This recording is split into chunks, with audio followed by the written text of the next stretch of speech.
I want to introduce you to a friend of mine, Joe from Texas. Come on down, Joe.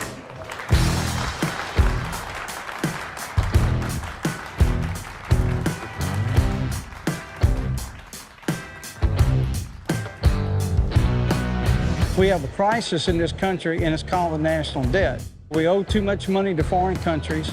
Social Security is running out.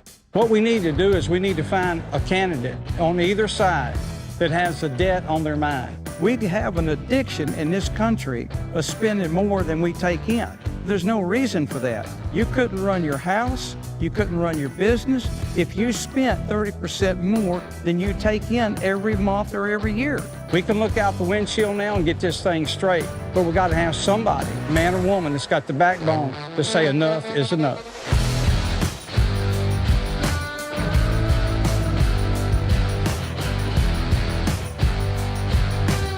God bless you, and God bless the United States of America. Thank you.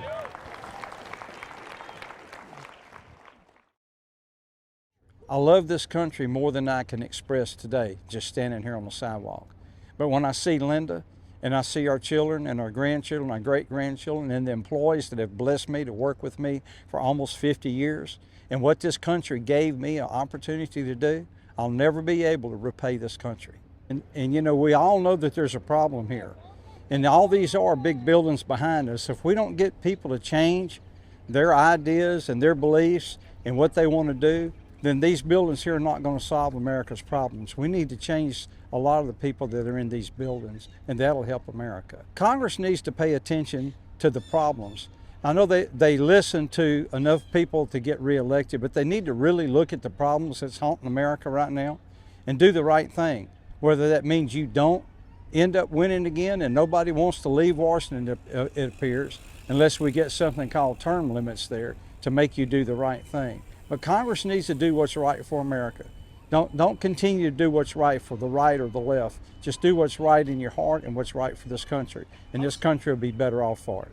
The national debt is to a crisis state right now. We don't know whether we're going to run off the cliff this year, next year, or 20 years. But what we do know is that the interest rate and what we're paying on this loan that we have that's $34 trillion today, going to be 36 when Biden gets through.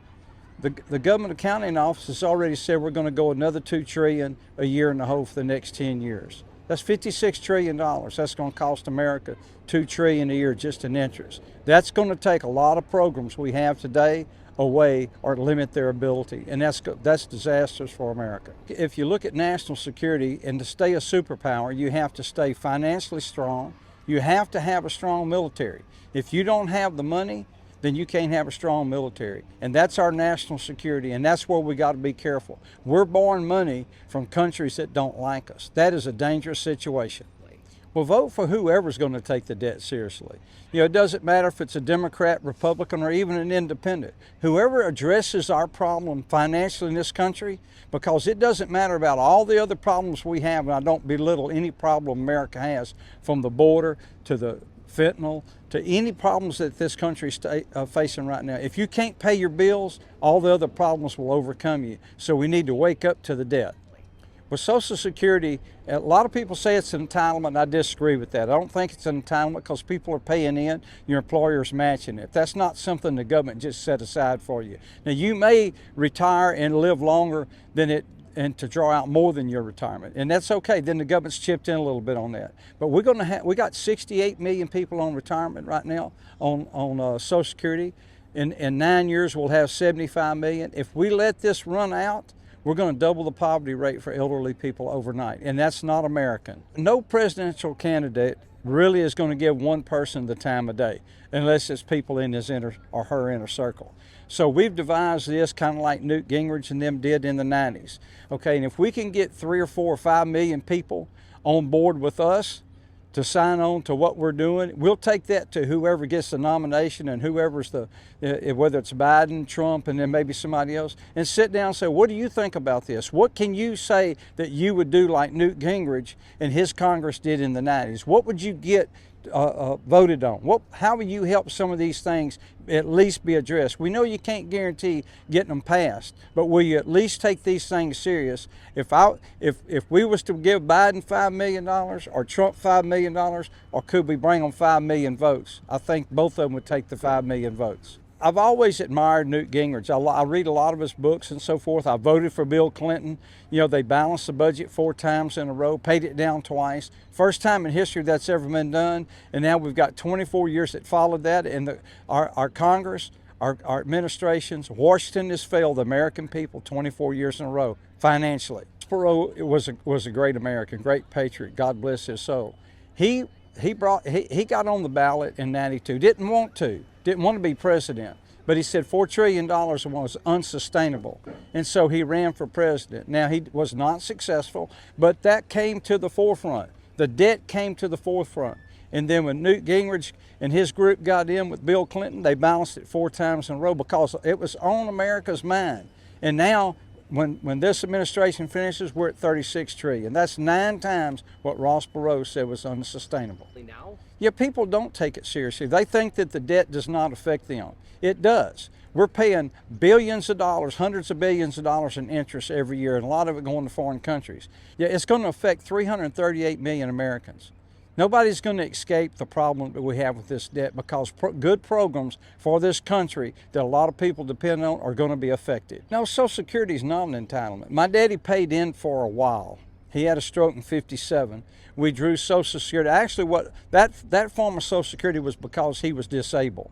There's a form of Social Security that says when he passed away, we got money because we were his dependents. Or you can stay till retirement age and get Social Security. So it's a 3-legged stool. I don't look at it as an entitlement. You're paying it in, your employer's matching it, it's there for you, and it's not meant for that to be your only retirement. But unfortunately, with inflation the way things are, about half of the Americans that's on Social Security right now, that's all the income they have. Take 25 or 30% away, it'll be disastrous to them. They'll be dependent on their children to help them out of a bind. Well, we need to learn back from history.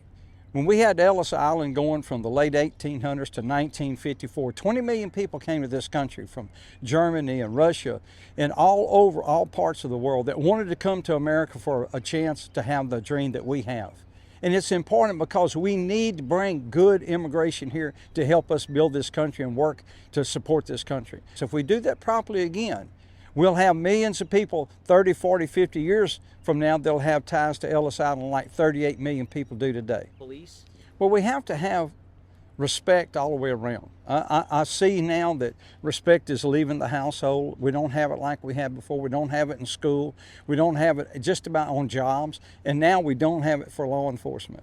What a horrible situation to suggest that we defund police. If we didn't have the thin blue line walking the streets and riding the streets, there's no way this country could survive.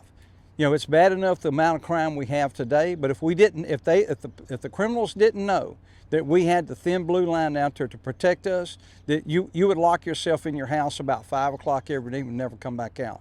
Their only hope to give us any sanity to what we used to know is just a free sidewalk to walk on. When you have the strongest military in the world, and we do, and it's got thousands of pieces of equipment that are fueled with diesel and gasoline, and we've cut out our drilling and now we're dependent on foreign oil again. You know, it's one thing if you quit building some product, tables or something as you get that foreign, but your national security, you got the strongest military in the world and you're going to farm out that, and look at the thousands of jobs and billions of dollars we've lost by doing that. And that was the first initial thing that ran the cost of gasoline up. Prior administration, about $1.80 a gallon. It jumped up to $5 a gallon when he pulled that move. That was disastrous for this country's economy, and it's dangerous. Taking oil out of the storage, and that's what you would defend this country with. I really don't know what words you would want to describe that with. Yeah, we can drill right here at home. We can create those jobs. We can control our own destiny. If you have any skirmish around the world or somebody that want to invade this country and we don't have enough oil to fuel our military, we have just handed it over. We've given up before the bell rings. It's the most irresponsible thing in my 74 years that a president's done. Well, you know, corruption is gotten to a level across the nation because the consequences are not like they were when I was a young man. You got out of line when I was a young man, you paid the consequences. Today, they're staying here too long. That's why we'd like to see some term limits. They're staying here too long. But look, we got a lot of good people that occupy this building behind me. But you got a few bad apples. And what you do, you extract the bad apples so it doesn't contaminate the rest of the barrel. Well, they have to focus on inflation. Inflation is driven because we raised our own interest rate.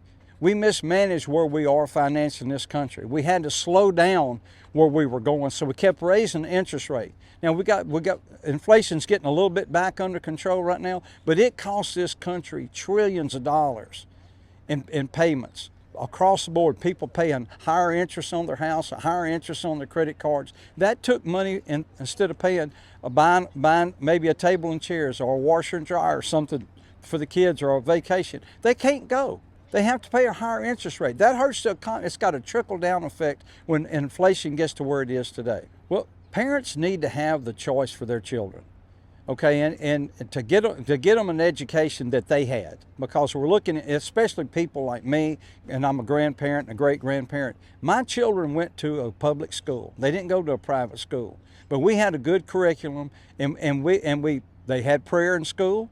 They saluted the flag. We've taken things out of school that now has eroded the quality of education. And that's why we have so many charter schools and so many popping up, which I think is a great deal. Parents need a choice. The money needs to follow that child and let the parents make a choice of what kind of education and where they go. And that'll make the public schools have to improve where they're at, because it's competition, and that's what they need. They need more competition in the education system. That's where it lies. The states and the parents have the part, and government needs to get out of the school. That's a building that ought to not be occupied. We're wasting that money. I can't see any benefit that we have by spending that much money. And if we don't get a benefit for the American people, quit doing it. Like we talked about earlier today. If you got warning signs in your vehicle that something's fixing to go bad, pull over and check it. Don't drive it till it runs you off the cliff. We're going off the cliff literally in Washington, D.C., and we need to stop it. But our education, that's our future, is educating our children. This woke agenda and the problems that we got out there, that needs to be eradicated immediately. We do not need to put that, because most children have to go to public school, unfortunately. So most children are subjected to that. That's why that voucher needs to follow that parent and that teacher, that parent and that student wherever they want to go. I'll be 74 in May. When I went to school, we learned reading, writing, and arithmetic. That's about all education I had. I got a high school education. But I came out of school in a country that had lots of opportunity. We're teaching things that parents, and I don't even understand how they even allow it. But we need to clean up education and get back to the basics of education. If you want your child to be subjected to that, take them somewhere where you can do that, but don't do it in a public school. There's no accountability for them. They mess up, or they don't make the budget, or this doesn't happen, or they don't get this passed, or we don't act on the border, or any of the problems we have, but they can stay because they're rooted. They're in these committees and so forth, and they go back to their districts and they promise things, and then they get to stay, and they get to stay, and they get to stay.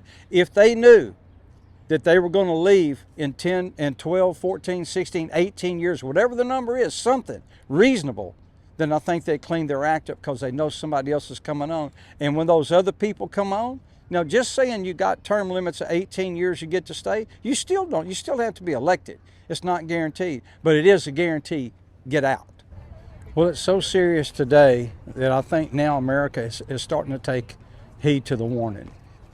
Politicians are getting a lot of heat from a lot of different people, but this $34 trillion is the tip of the iceberg. It's actually $120 trillion when you look at all the unfunded commitments. But every time we have one of these CRs come up, or we can't pay our bills, or the government's going to fail, America's paying close attention to it now. They're scared, and that's unfair to do America this way. It's the most important thing we have. I know your people in your district are telling you about the border, and they're telling you about crime. They're telling you about all kinds of problems that are dear to America. But if we can't pay our bills, all these problems are going to take us over anyway. You have to pay your bills as a home, a business, a state, a country. we have to be able to pay our bills. Okay? We have to pay down the debt. You have to pay down the debt on your house or your car or any mortgage that you have. The government cannot continue to add to our debt. It's choking this country financially. The interest is going to take away from your children, your grandchildren. Our national security is at risk today. We have to be able to pay our debt so we can have a strong military and a strong country.